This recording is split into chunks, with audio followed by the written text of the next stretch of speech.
Welcome back to Million Dollar Landscaper Podcast. Today, we bring on Jonathan Goldhill of the Goldhill Group. Jonathan is a masterful business coach and he specializes in guiding the next generation of leaders in family businesses. Today, Jonathan and I chat about how landscapers can get stuck at certain revenue points, especially breaking that seven-figure mark. Jonathan goes into the details and the common things that he sees that's holding landscapers back from achieving that. And he also gives some great advice on how to get past that and how to get to that seven-figure mark. So I encourage you, do not miss today's episode.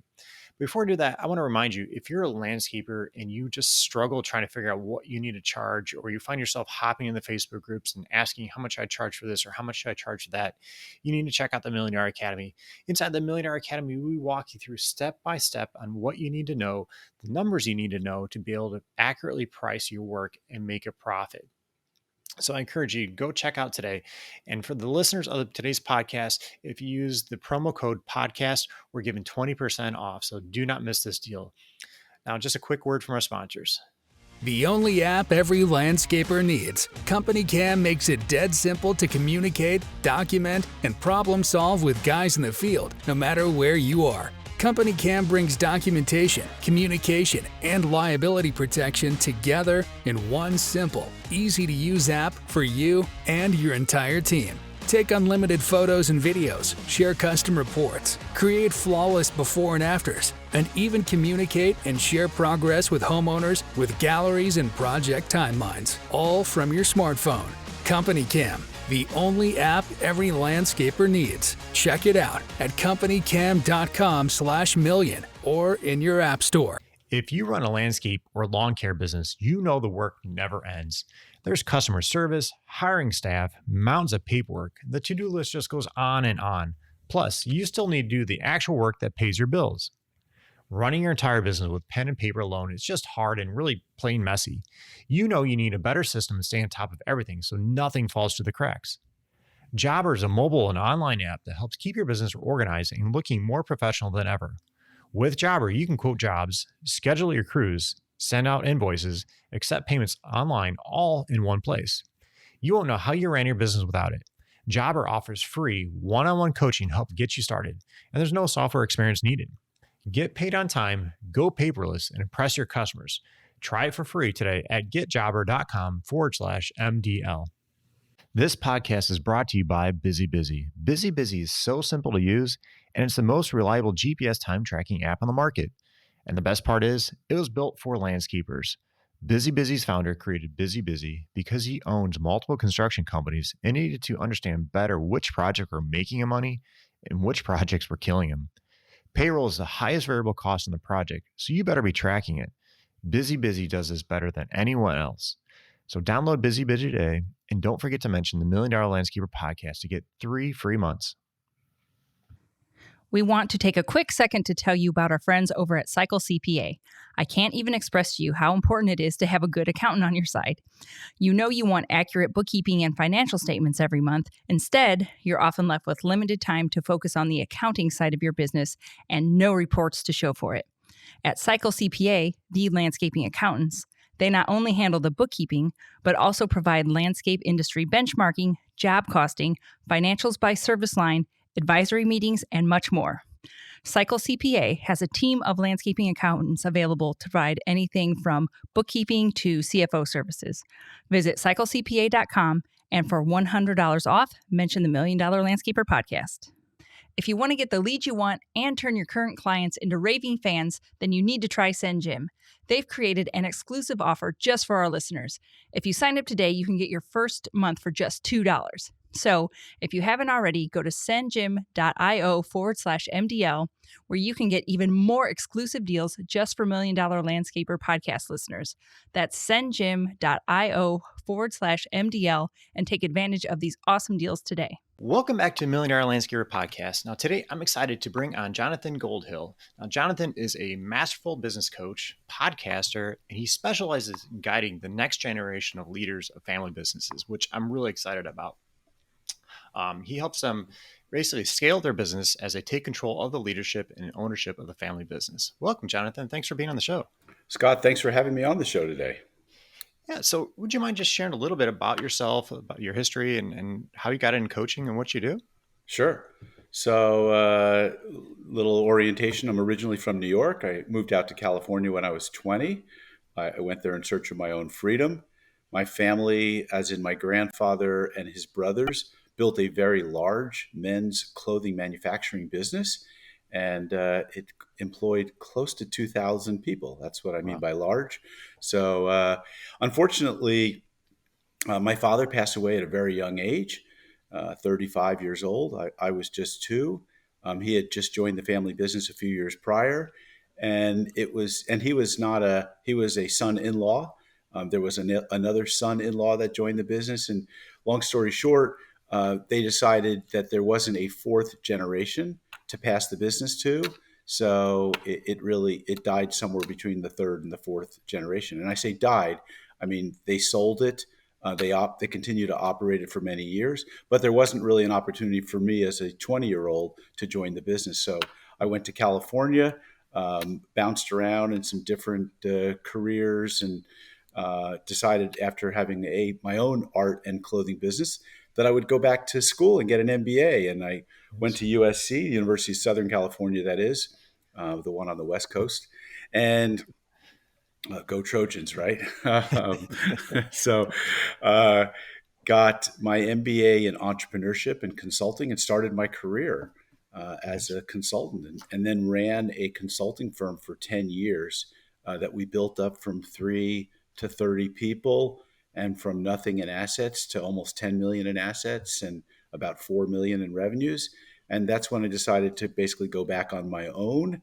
And it was consulting since 2000, been on my own, consulting, coaching, training, financing, advising, mentoring.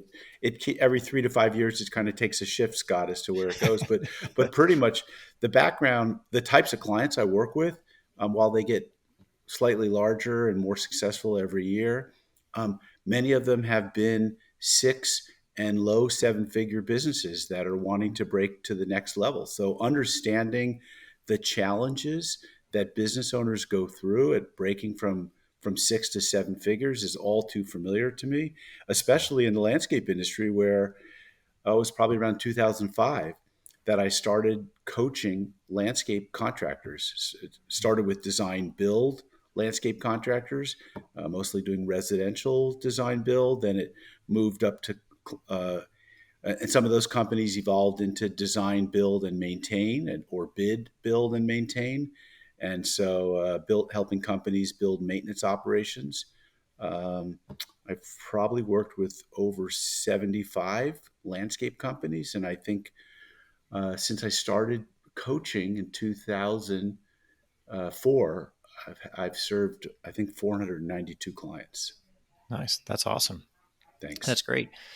Yeah, and I really love how you like help the next generation come about, and you can bring it, or it comes back from your history. So that's awesome. Yeah, it was kind of full circle. I started thinking about, so who do I love working with? And I have a particular client that I've developed a close relationship with. I'm going to his wedding in 9 days, probably when this episode releases. Um, his name is Justin White. People know him. He's been on the cover of Landscape Management magazine. He's been the chapter president of his local California Landscape Contractors Association. I've been very was very involved with the CLCA in California for a number of years, so I have a lot of relationships there.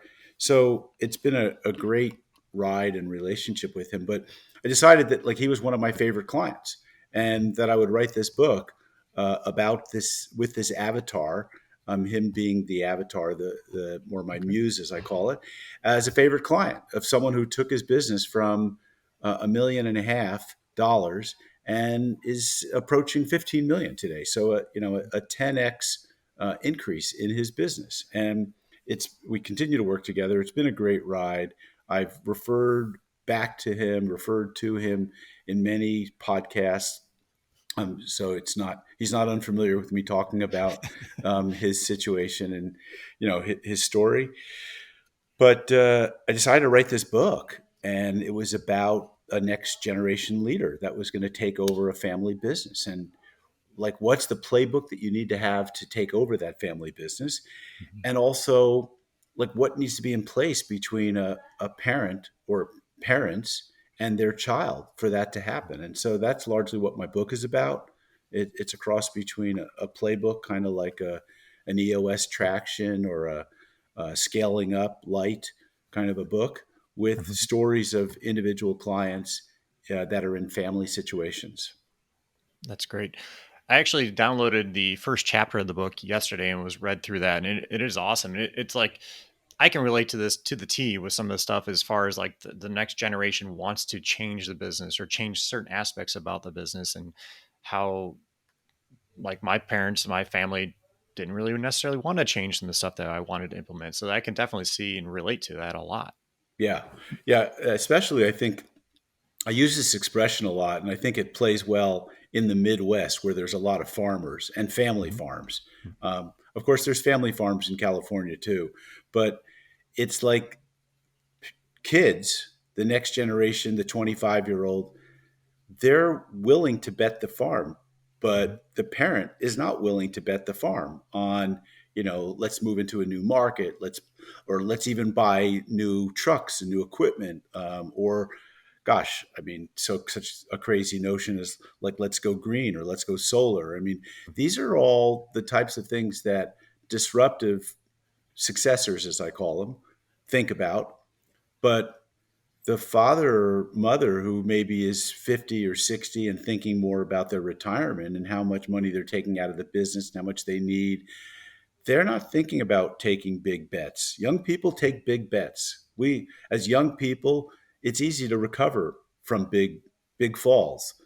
Old people Yeah. don't recover so quickly. It's not as easy to rebuild things. So there's that inherent tension, I think, from just a financial standpoint. And gosh, you and I can sort of just riff on other tensions that might exist, but it's ego, the tension of letting go, and the ego being Mhm. in the way, or this was my, I invented it. It's not invented here type of ego type. Again, that's ego.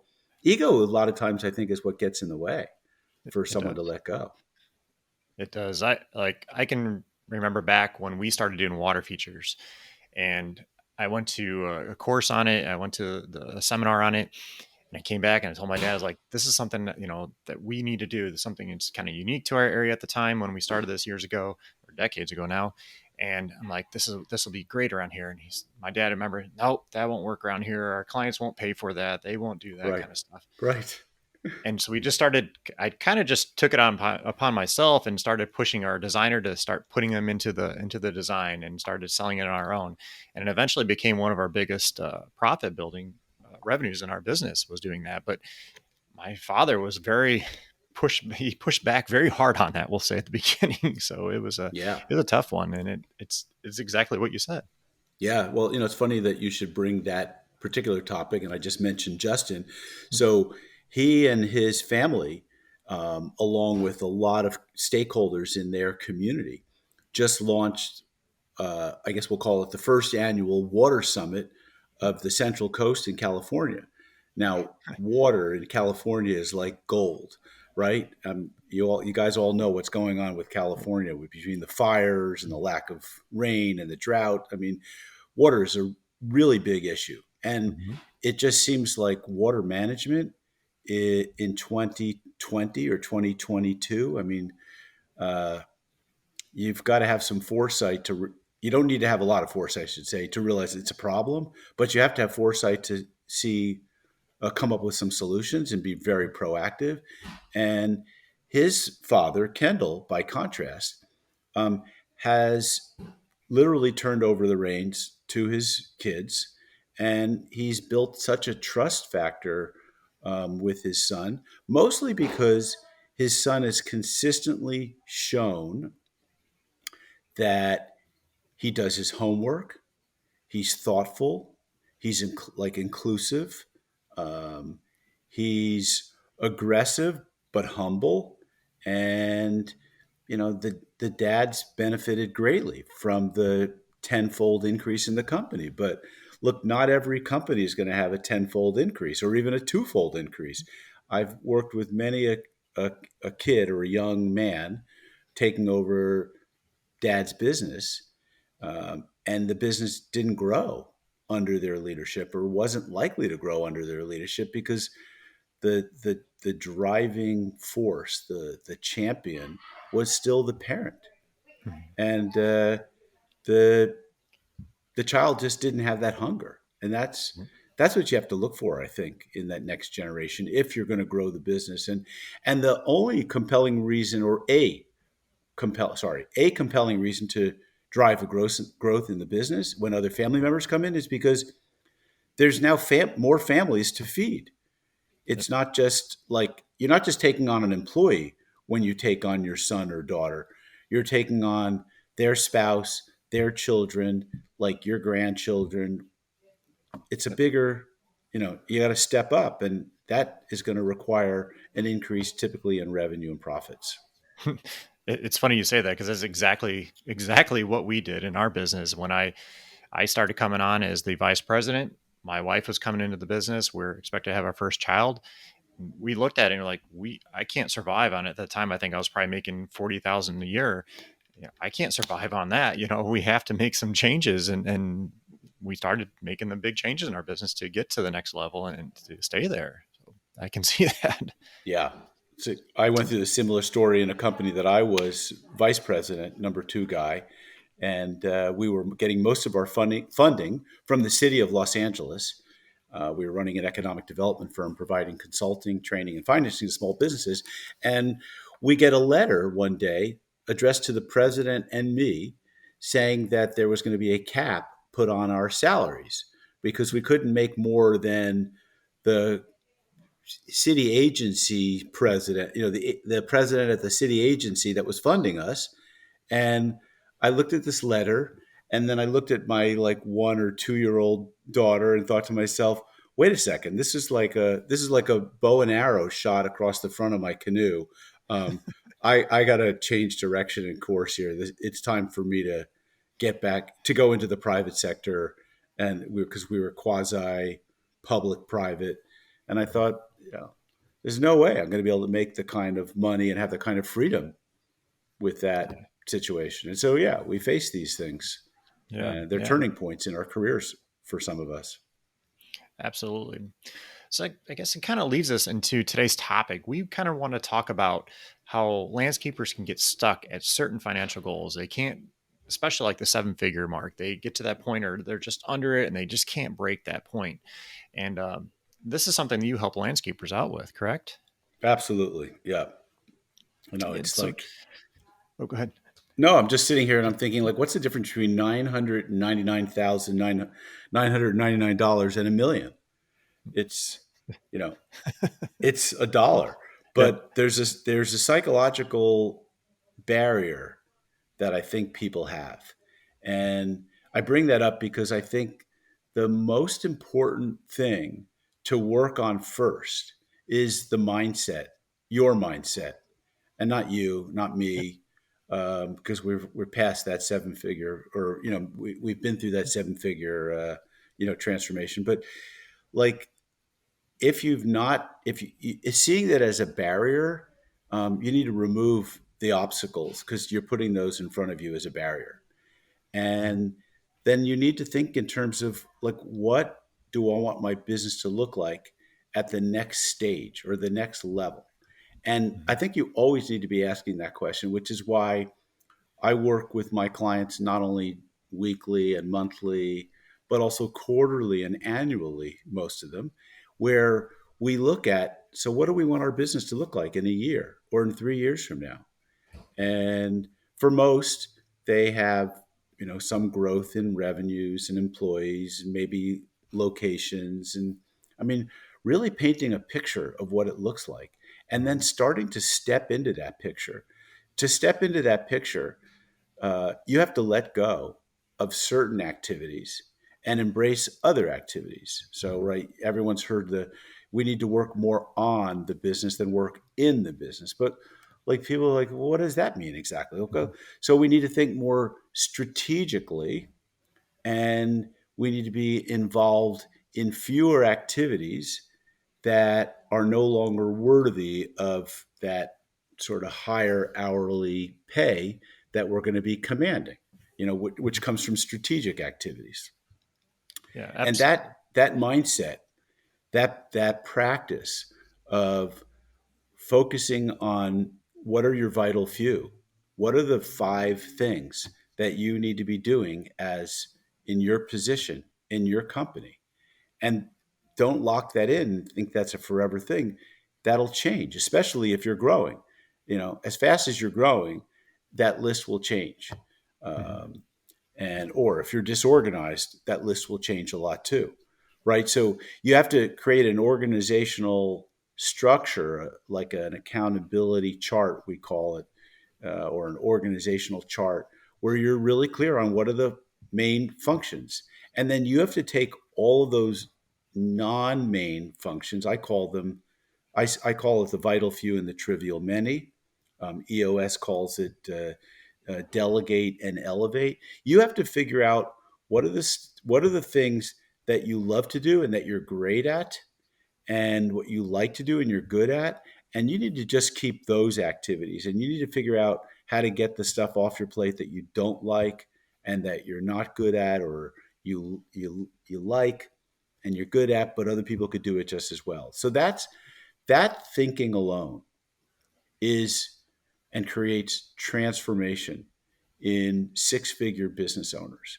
Start thinking like a 7-figure business. Start thinking, instead of thinking of yourself as a $500,000 business, think of yourself as a million. Or instead of thinking of yourself as a 750, think of yourself as 2 million or 1.5 million. What is your business going to look like? And if it's, don't think that it's just about adding supervisors and, or crew leaders and crew, because yeah, you can run a $1 million business, with 10 helpers and a leader.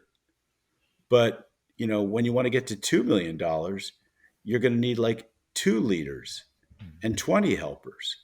And you might need some break between, you might need someone to manage between the 10 helpers and the 1 leader. So you have to look at what does the progression and scale look like? And it has to be based around your strength and expertise.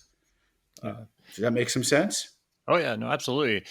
And I think it's funny you mentioned having a vision, and when I ask people like in our Million Dollar Academy, what's their vision of the company, or to start to think about that and create a vision statement for your business, some of them, I think they like, I don't need to do that. It's just kind of whatever foo-foo type stuff or something. But it is so important to have that vision, that goal where you want to get to. And that may change 5-10 years down the line, but you at least have some kind of vision to get to that point. And I don't think sometimes landscapers don't think that far ahead. Is that something you come across?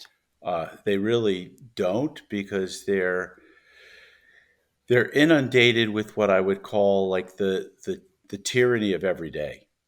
They're dealing with customers, projects that are not going according to schedule, or they have to stay on top of their guys. Um, they don't have good processes in place, so uh, they are very the process is very interdependent or dependent upon them to either be there or constantly manage it. Um, they don't have people that are replacing themselves in the technical trenches, so that becomes problematic as well. Um, yeah, I lost my train of thought on that No, one, but no, yeah, I agree. Yeah, no, it's true. And they get stuck that I have to be out there doing everything. I have to, whether it's being on the job site or I have to be the one that's doing the sales.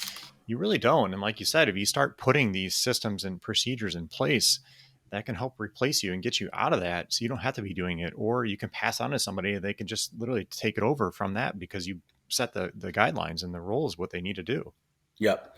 So I think that it really starts with like, what am I really good at and what am I great at? And because these are things that you'll do often and do well. Mm-hmm. And then you need to figure out how to complement your skills and talents with other people around you. Mm-hmm. Um, Learning how to hire is probably, I think, one of the biggest challenges that my clients have faced over the years. They and what happens is some of them that are growing fast hire poorly, and then when they hire poorly, they they hire fast and fire slowly, which is like the second biggest mistake they make. And so what ends up happening is that they never achieve the kind of profitability that they want.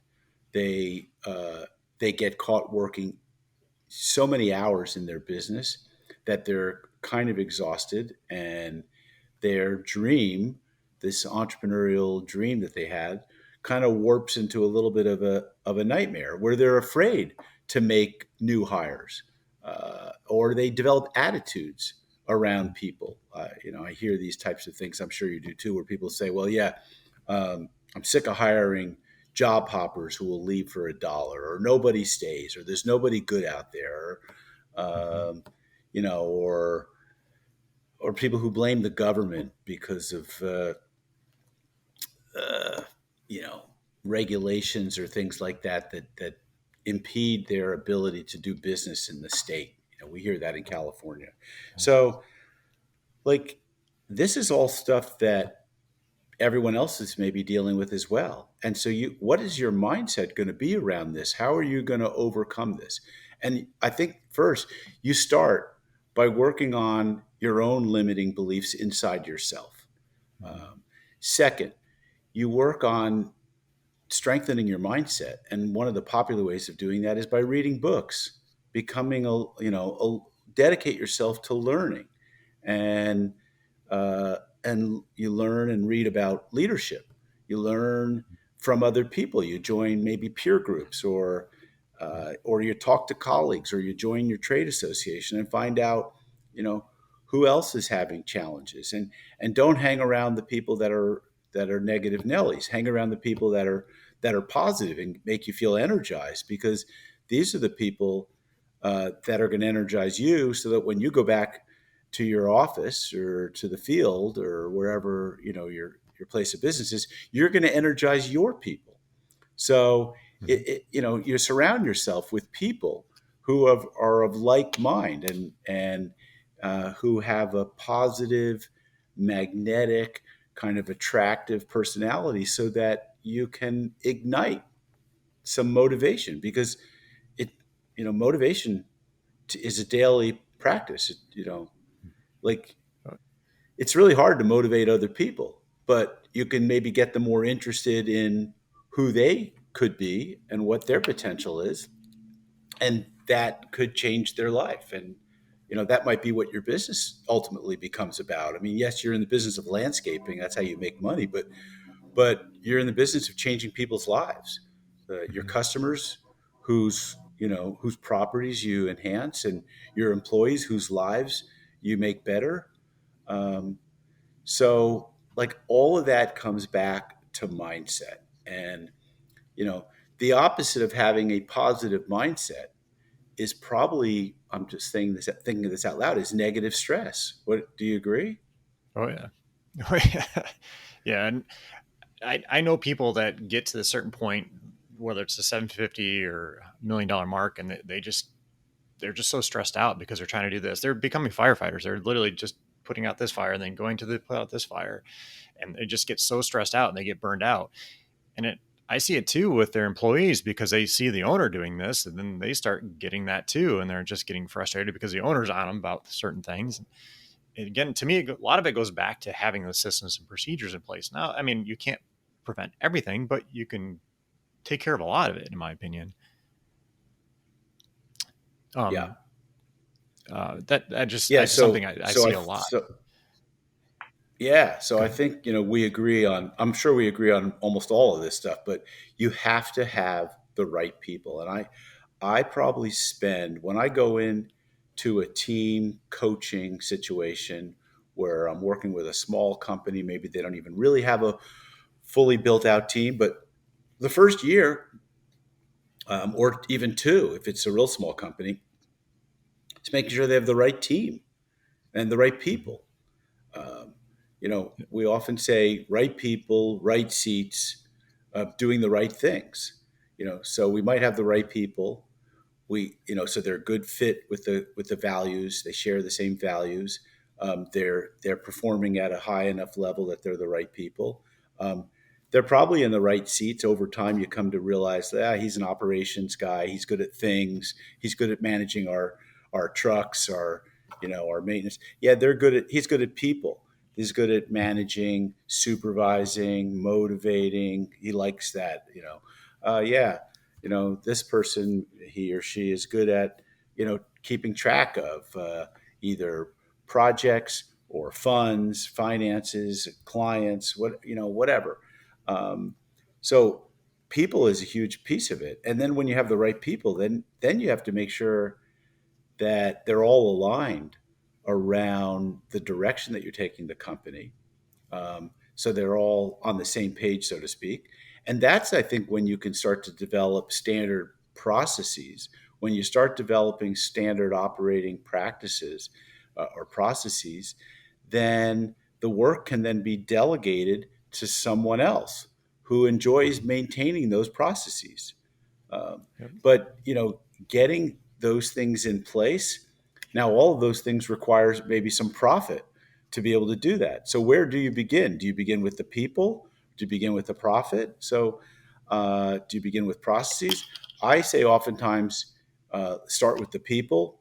The right people will figure out how to get a profit because they'll execute more flawlessly. Let's maybe being too idealistic, but they'll execute better, more efficiently, more effectively, and that is going to drive profit.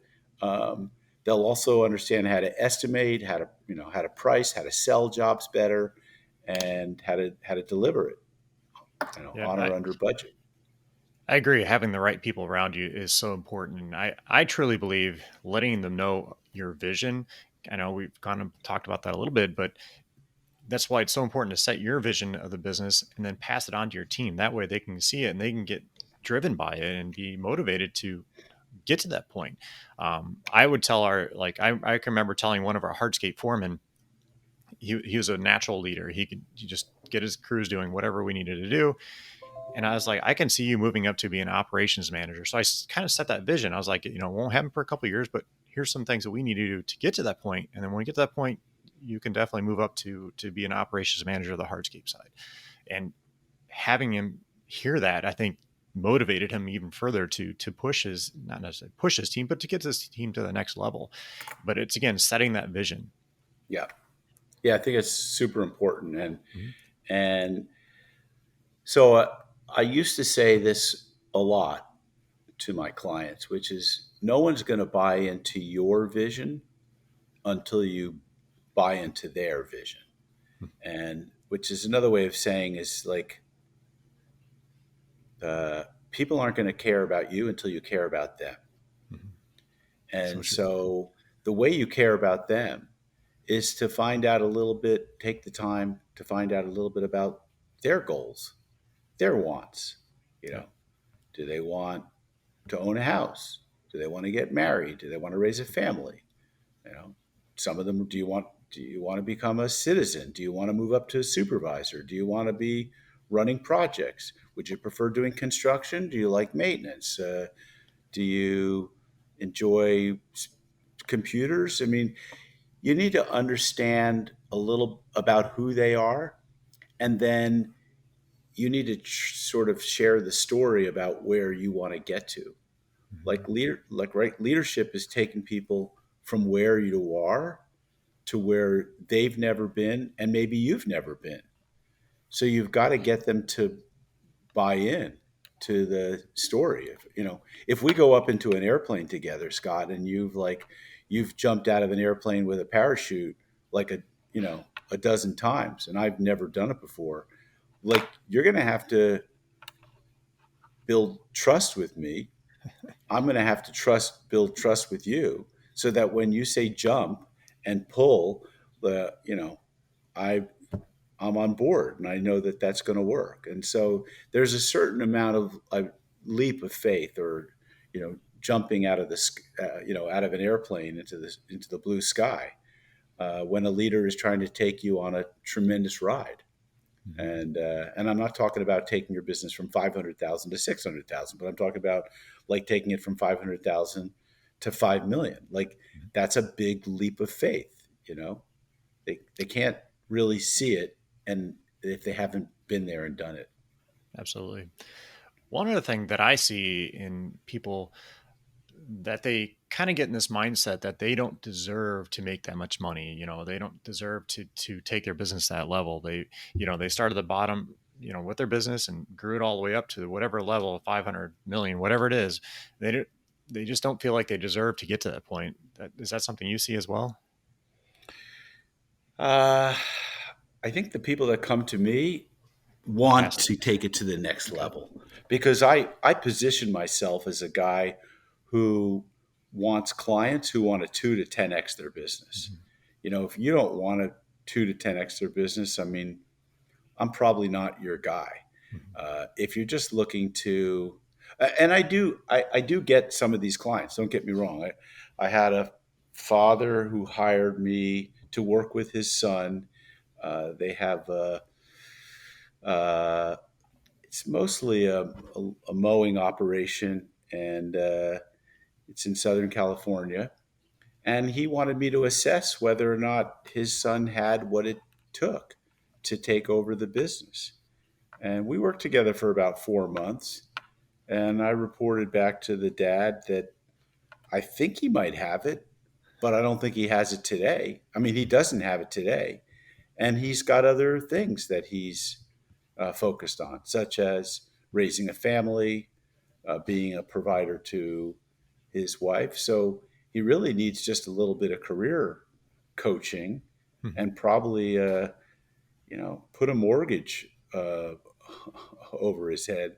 You know, Yeah, that's a good motivator for a baby and a mortgage are two primary motivators for a lot of people. So it is. It is. yeah, Yeah, no, I guess, because you see a different level of people. We get a lot of people inside our academy. They're just, they've either taken it from like a side hustle to the full-time business, or, they started from nothing and just, they had to, whether it's because of COVID or whatever, they had to do something else. And, they've been stuck at making whatever, $50,000 a year. But when I tell them they could be making more than that, like, nah, I don't need that much. They get kind of content with whatever they're at. right. Well, wouldn't it be nice? So we have to kind of change their mindset on that to get them to Yeah. that level. And it's a whole different ball game when you get to that point, but you have to get past that mindset.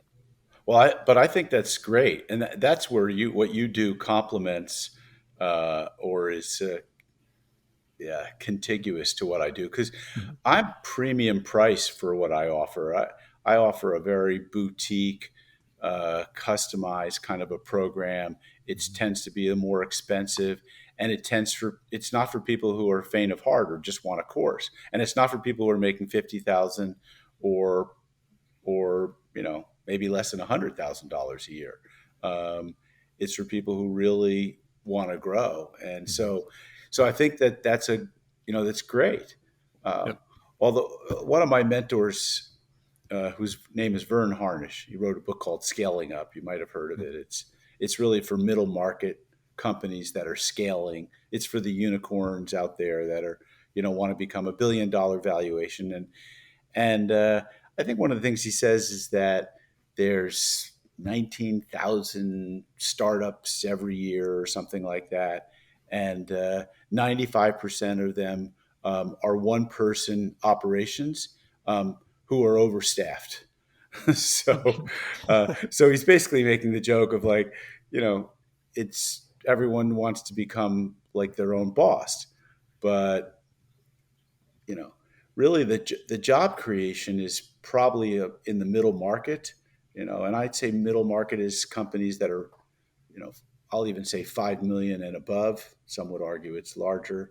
That's where the real jobs get created in this country. And I think it's great that we have a lot of startup entrepreneurs and that you, with your academy, serve that market. Um, Mhm. but many of these people are just substituting employment, as I see it, instead of working for someone else who's got a $250,000 a year business. They're working for themselves, and Mhm. you know, and they're making 50, and they've got they're two or three helpers, and they're grossing 250, and that works for them. And God bless them. Yeah, and that well, that's kind of works out well because we can get them to that past that point, and then they come see you and take it to even the next level from there. So that works out well. Yeah. Yeah, I've had plenty of guys come to me. As a matter of fact, I have one right now, and he's doing all of $400,000. And I've worked in the years past with plenty of people that were doing. I think 350 was kind of like the minimum number for me. Mhm. Like you had to be past that point where you had a few people, because otherwise you couldn't fight your way out of a paper bag, so Mhm. to speak. Um, you had to have a few people so that you could hand stuff off to other people, so you could work on the business for at least a few hours. Mhm. But I have a client today who's doing, I I think he's at $1 million run rate. But I mean, last year, 2021, he closed out at $400,000 in gross revenues. But his goal is to be $1.5 million this year, and he Nice. came to me so that he could position himself to do that. And I think he's already at $1 million run rate. And trust me, the he's like he calls me up some coaching session some days and goes, like, the wheels are coming off this thing. Like I this is really stressful, and I'm not having I'm sometimes unsure. Like, is this what I want? And I'm saying, trust me, you're going to have to get through some hurdles. There are going to be some times where you're going to work your butt off, but you're young. Like, when are you going to do this? You're whatever, 25 to 35 years old. You've got the stamina. Do it now. You don't have uh, uh, kids maybe that are interfering, that, demanding of your time. And, you can build this, and it can happen fast. Yeah. People want to join exciting operations if they're Yeah. growing and they see a bigger future for them. Yeah, absolutely. Well, going back to the hiring, like you said here, it's like to me, it's a whole big cycle of different things. It's finding the right people, and everybody's like, I can't find anybody. Well, they're out there. You just have to find them. I mean, they're going about different avenues. But that's a whole nother story. But you have to have a place that people want to come to work to, and have a vision of what they can do and grow, like we talked about. And to me, it's build up this whole entire system to get the right team there to help support you to get to whatever your vision is. And I think people just get stuck in that. I just can't find anybody. I'm just going to keep doing it myself. And well, you're not going to be able to grow if you stay in that mindset. We have to figure out how to get past that to get to that point so you can grow to get those people. Yeah. Yeah. So this client I was just referring to, he is hiring, gosh, I forget the position. I think he's calling it an estimator. Uh, but it's also like an appointment setter, lead generator type of person. And I put him through one of my partners' programs where he's creating a job recruiting ad, working with this outside person. So it's great. It's an extra resource for me to work with my clients, creating a top performing uh, ad, and then putting it out into the right places, uh, painting a picture of the company as an employer that you'd want to work for. Um, I'll help him with interview questions, screening, and then this other partner will use an assessment instrument to benchmark this person not only against an enormous database of other estimators that, like, is a national benchmark, but my client has taken the benchmark himself, and because he's the perfect, he took it with the mindset of, what if I was just an estimator who is lead generating? I mean, so now we have an internal benchmark, and we're looking for someone who fits that profile, that candidate. And so having a good system for hiring a rock star employee, and then managing them, is vitally important. And so that's something that I'm big on right now. And I just have a new blog post coming out. I think it's called 7 Steps to Hiring a Rockstar Employee. And it outlines a couple of different systems that I follow, and some of the tools therein to help you to hire those great people. But where does it start, Scott? It starts up here, right? The Yep. 6 inches between your ears, is one of my coaches says. Like, get rid of the junk in your head and stop thinking there's no good people out there, or have you seen them out there? I mean, look, I understand there's tough and difficult markets to hire people. I have a client that's in New Mexico. It's a really desirable town, Santa Fe, to live in, but very expensive. And hiring good people, it's kind of limited. Is that you don't have a huge market. It's not like you're hiring. It's not like being in the middle of Michigan or or out in a big city. Hmm. There's much fewer people. So I get it. We have challenges, but you have to figure out what your assets are and market those assets. And if you don't have enough in the way of assets to market, and I hope everyone's following me when I talk about assets, I'm not talking about trucks and equipment on your balance sheet, although people probably do like driving nice, shiny new trucks. I'm talking about making your company uh, an employer of choice. You know, I think Jeffrey Scott calls it a destination employer. So that word phrase comes to mind. But it's making your company so desirable that people want to work for you. And that's how do you make it so desirable? Well, first you work on your vision and you share that vision, and next you develop a set of values and you hire people who share those same values so that you're all kind of playing on the same team. And then third, you build in other things like training, like accountability, like regular meetings where issues are processed and discussed and solved, and numbers are measured, and or and they're shared, and there's transparency and visibility. I mean, you know, I never went to a basketball or a baseball game that didn't have a scoreboard that I looked at frequently. I mean, you got to know how you're doing. Yep. So these are all important things, and you can't do it if it's just you and a few people. You have to bring and recruit other people in Hmm. who want to be part of it.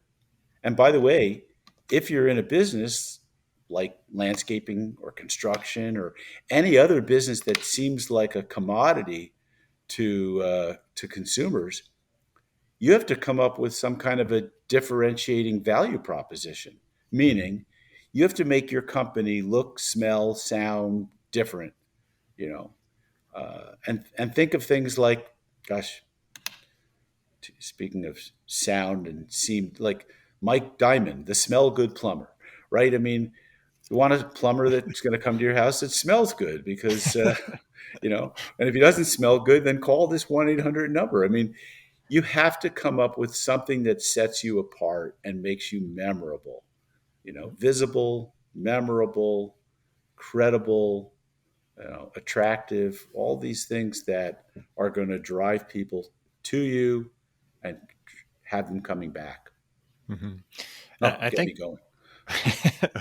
well, I agree. And I feel people kind of get stuck to how they've been hiring in the past because it was very easy to find people in the past. And things have changed, and you have to be able to adapt to them and overcome them and figure out, like you said, finding out what's unique to your business and letting your team know about that. I'm a big proponent of letting people know your numbers and where you're at. I mean, you don't have to necessarily let them know what you're making as a business owner, but they have to know where they're at and if they, okay, my opinion, if we want to give you a raise, well, we have to get to this certain point and we have to, increase our productivity or whatever it is, and just getting involved. And honestly, like, I'm a big proponent of, and this is something I learned a long time ago, was having what's dumb around here meetings with our team. So Mm. they have to come with whatever's dumb around here. You have to come with some kind of solution, whatever you think it is. And you may not have to do it, but they have to come with a solution to that problem, or at least an idea of how to get started on it. But they have so many ideas and they see a whole different perspective than what you do as an owner. And that was like a huge eye-opening thing for us when we started doing these what's dumb around here meetings. And Love that. it's just something that, you know, they're more than just a laborer. They're more than just a foreman.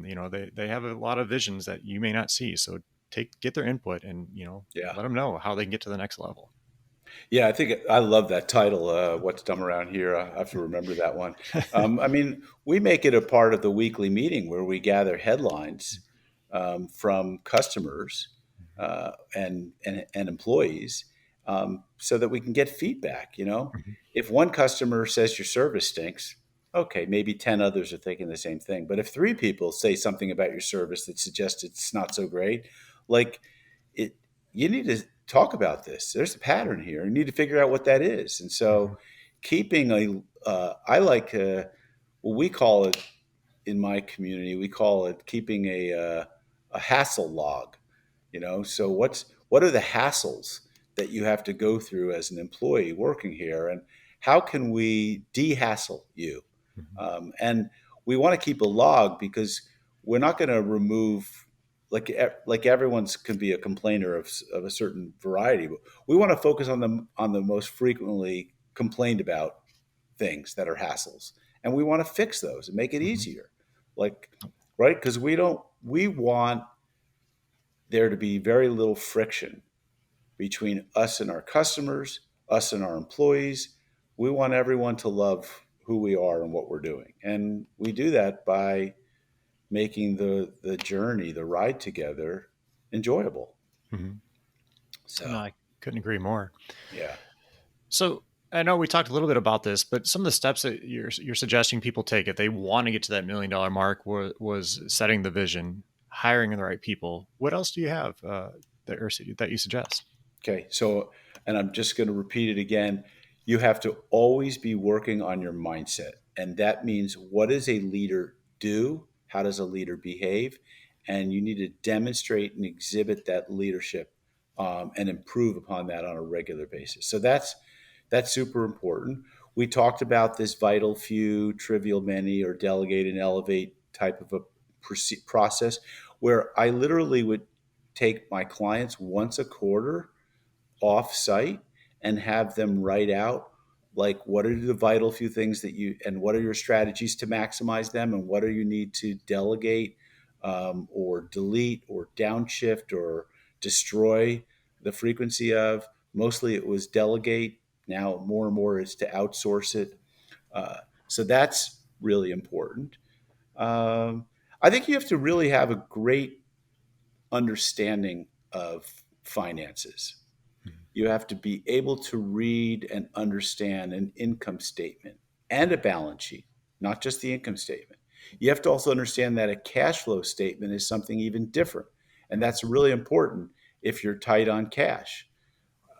But you need to be fluent in these things. You need to study your industry and understand, what are the benchmarks for a profitable company? What targets should I be achieving? Um, you need to set internal targets for improvement, and sometimes they're based on what others externally are doing and have established as benchmarks. So I think those are important. Uh, you need to train your managers. You need to constantly, if you're going to be a leader who's learning, you have to think about, what am I doing to develop my managers? How am I developing their training? Managers might also include salespeople. What kind of education am I providing them? What kind of educational training am I providing to my field people? Access to programs like Greenius, which I think offers some really good training. It eliminates your job as an owner to have to come up with training videos around use of certain equipment, or soft skills. I mean, all of these are super important.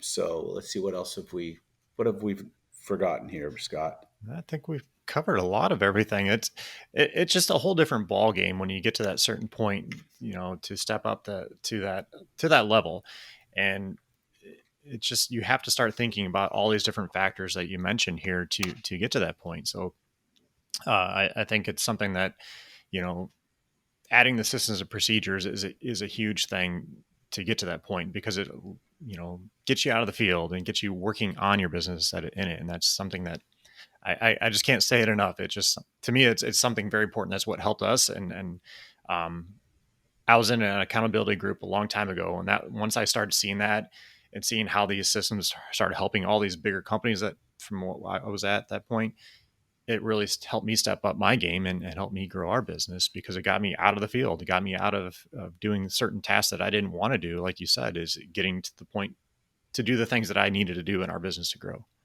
I think that's a great example, and I think something that a lot of people struggle with at the sub $1 million mark, which is, where should I be? Should I be in the field or should I be in the office? And part of the answer, I think, lies in Where do you do your best work? If you do your best work in the field, then maybe you need to elevate yourself to the top position in the field and train people from being in the field. And then find people whom you can trust, who can run the office, who can do the sales. But if you're, as many people that I work with are salespeople first, they're technicians second.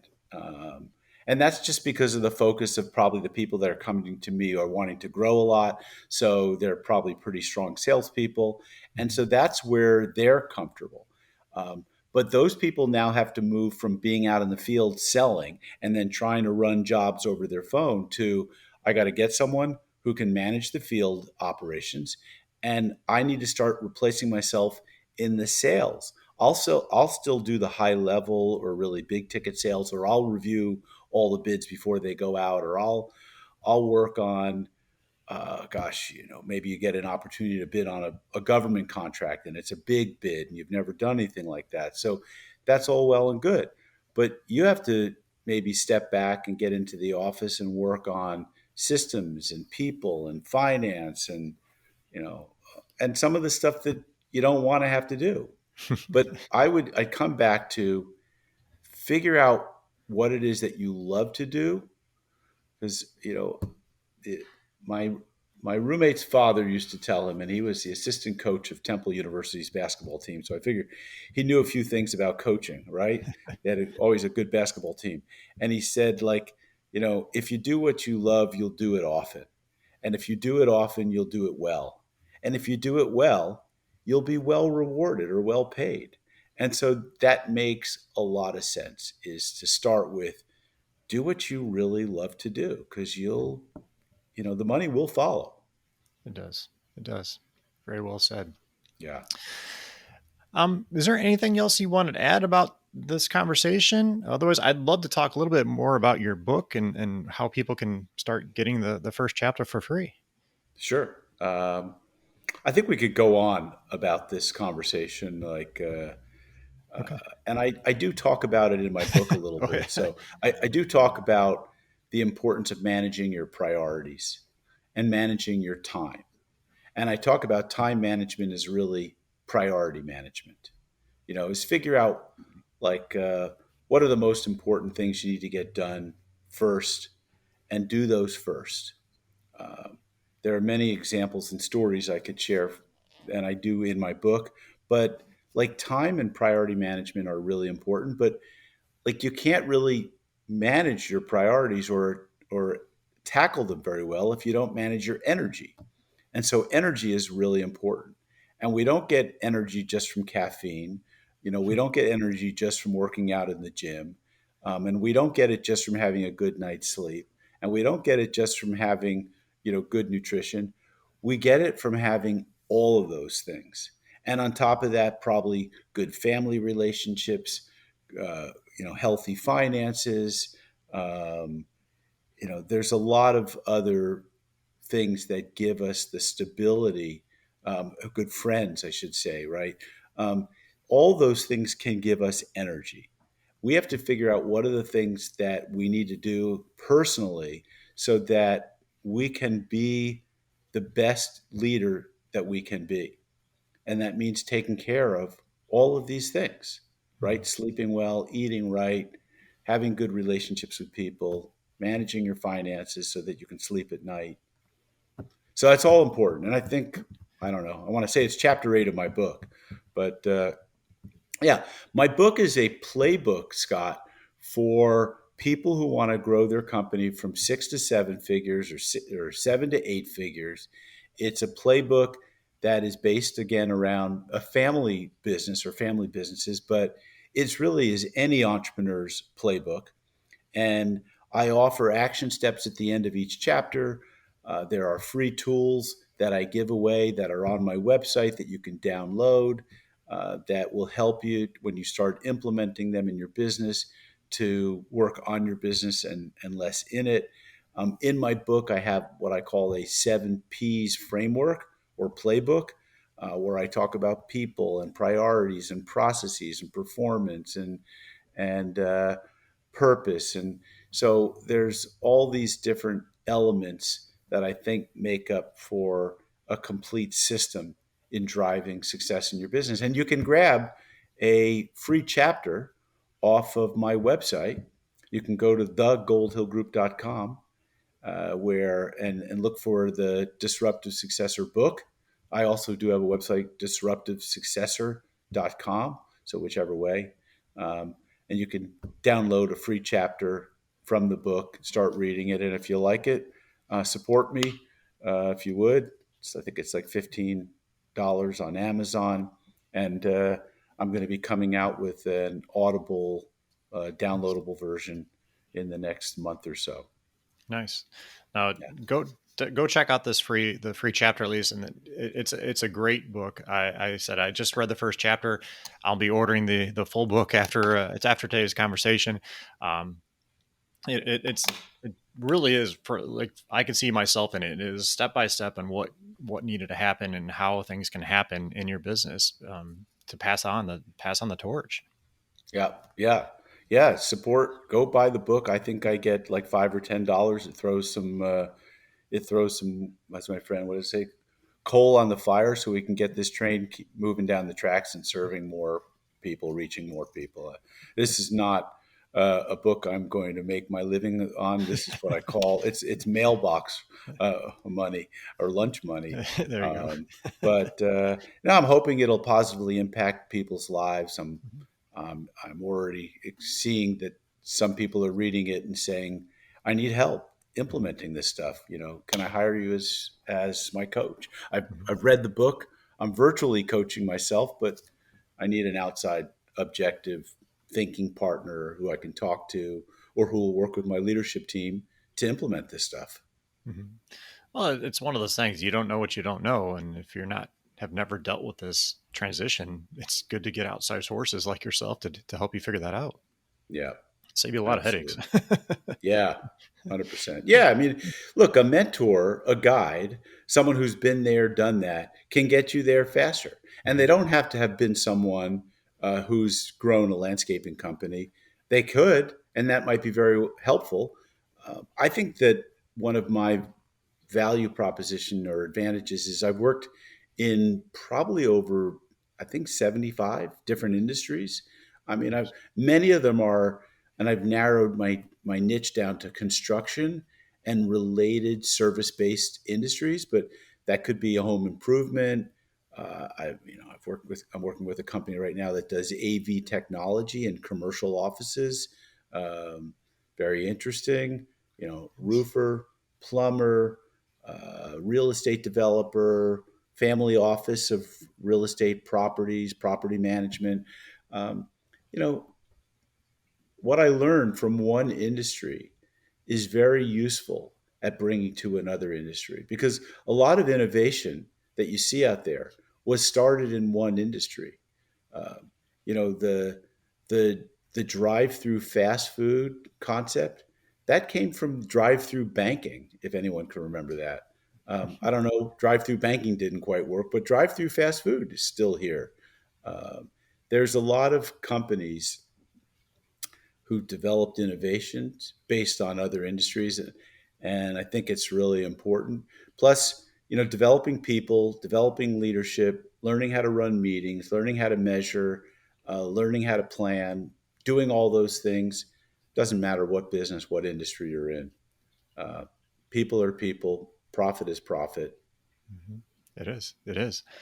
You also have a podcast. You mind talking a little bit about that as well? Yeah, yeah, yeah, sure. So when I launched my book, I thought I would launch a podcast at the same time by the same titles. It's called the Disruptive Successor Show, and it's a guide. It's a show for next generation leaders, where you can learn about wealth transfer, financial management, how to set up your own instant nonprofit, how to do media buying. Gosh, I've done 75 episodes. Nice. I've just brought on a sponsor, and that's Traction Tools. They're an official software for users who are using the EOS system. Okay. So very proud to have them as my sponsor, because that's the tool and software that I use with my leadership teams to do our planning work.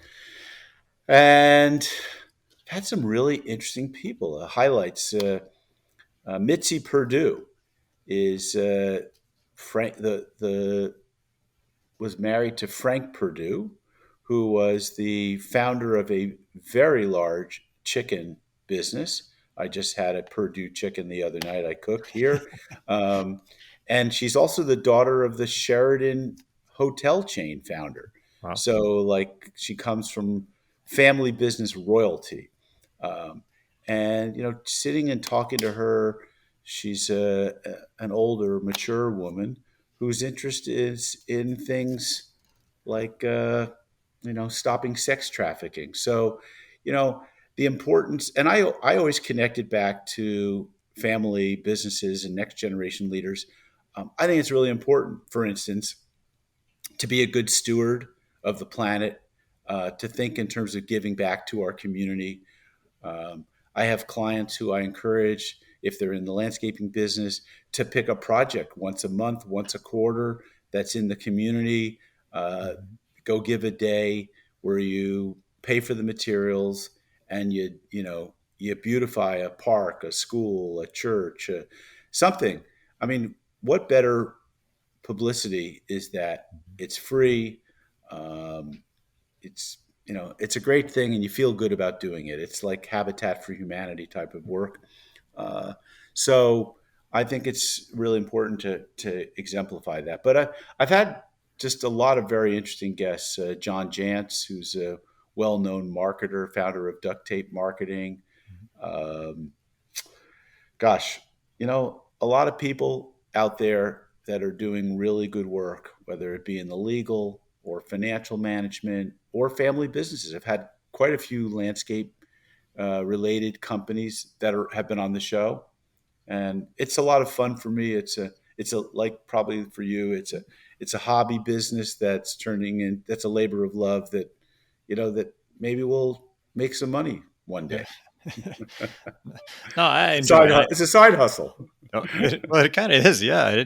Right. I enjoy it. I enjoy talking to people like yourself and just, I'm always gaining knowledge from every person I've had on. So it's quite enjoyable. I love learning. I love reading and learning as much as I can from everybody else. So I enjoy it. Yeah. Yeah. So good. And it's so good to give back. And I just had someone call me up. Coincidentally, he found me through the USC Trojan Network. He started listening to my podcast. And then when he booked a call with me, he said, I feel like I'm talking to a celebrity. I mean, I've listened to like 12 of your shows, and then it just skipped. All of a sudden now I'm listening to like the last 10 on my ride to work, 30 to 40, 50 minutes, whatever. I'm listening to a show a day, and I'm getting so much out of it. And I want to listen to about 10 more shows and then book a call with you and my team and talk about what it is that we want to focus on. Mhm. So I like that. Yeah, that was weird. We went to the GIE last year and we had a booth there, and people would come up to us and, I listen to your podcast all the time. Want to get pictures. It's just weird. Like people, oh wow, that's that's great that you want to listen to it. I'm a It's just a different. superstar. Yeah, I never thought about it that way, but it was cool. Right. Well, Jonathan, it's been great to have you on the show today. How can listeners get in touch with you and find a little bit more about you if they want to get some coaching? Yeah. So, gosh, you're listening on podcasts, so maybe makes most sense to you to check out the Disruptive Successor podcast and go there. But you can go to my website, thegoldhillgroup.com, and contact me through there. Uh, if you want to strike up a conversation, connect with me on LinkedIn and reach out. I'm active on LinkedIn. I get direct messaged every day, and I'm reaching out to people all the time. And developing relationships and getting clients there. So, always happy to jump on a 30-minute call, talk to someone, explore the fit, talk about what are the challenges and issues. Typically, I'll recommend some solutions, and typically they won't be things that you can implement overnight. So, the option to work with me uh, to help you implement these is always there. And I'm not a very I'm not a hard sell kind of guy, so you don't have to worry like, oh, if I schedule a call with him, he's going to be pestering me. Like, you know, I got plenty of business. I'm pretty good where I'm at, and I'm always happy to pay it forward and help people. Nice. That's very kind of you. All right, John. Well, again, thank you very much for being on the show. You have a few minutes for some fun questions? I have a few minutes for some fun questions, but I might have some dumb answers. So let's see what Sure. you Let's got. bring it. Okay, bring it on. All right. Is this like a 10, 9, 8, 7? Yeah. Okay, go for it. All right. What slogan or jingle got stuck in your head forever? If you want it absolutely positively overnight, then call FedEx. Okay.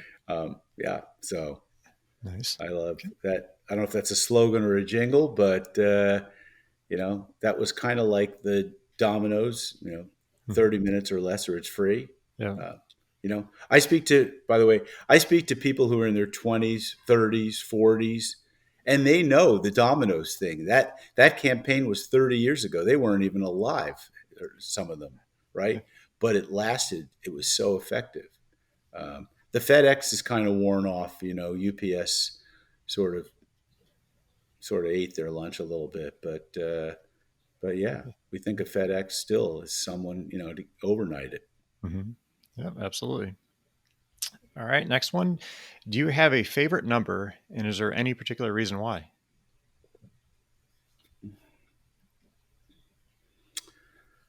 Can I have two? Sure. If I tell you five, and then I use that in passcodes, then I'll have to change a lot of my PIN numbers and stuff. But I think there's some magic number in five that it's just, I don't know. Maybe it's the median number between 0 and 10. But I think nine is a powerful, lucky number. Okay. So nine would be my lucky number. I don't know why. Maybe it's you know, in the Jewish religion, and I'm Jewish, 18 is life. And so maybe nine is half life. I don't know. Okay. All right. Last one. This is probably one of the harder ones, I guess. If you could have anything named after you, what would you want it to be? uh, uh, a child. Okay. I think that would be really good. I don't want a building named after me. So it's good. I haven't accumulated enough wealth to build a building named after. I mean, I guess it could be, you know, but it's not something I aspire to. But yeah, a child. I mean, what greater gift than to have someone named after you? And I'm in a house as we speak, where my girlfriend has just become a grandmother this week, Nice. actually, and the twins. One of them was named after her late husband, and I Okay. think what an honor Yeah. her daughter gave to her by naming one of the children after her father. I like it. Yeah. All right, Jonathan. Well, Awesome. again, thank you very much for being on the show. It's been a pleasure. I enjoyed talking to you all about this. We can go on for days, I feel like, with some of these conversations, but Oh it's yeah. been great. Yeah. Scott, thanks so much. Appreciate you having me as a guest on your show, and thankful for listeners who stayed through all this. And you know, business is a journey. You get to make it what you want. Just choose wisely, I guess. Great words right there. All right, guys. Well, thanks for joining us today. Hope you have a great day, and we'll be talking to you soon. Bye bye.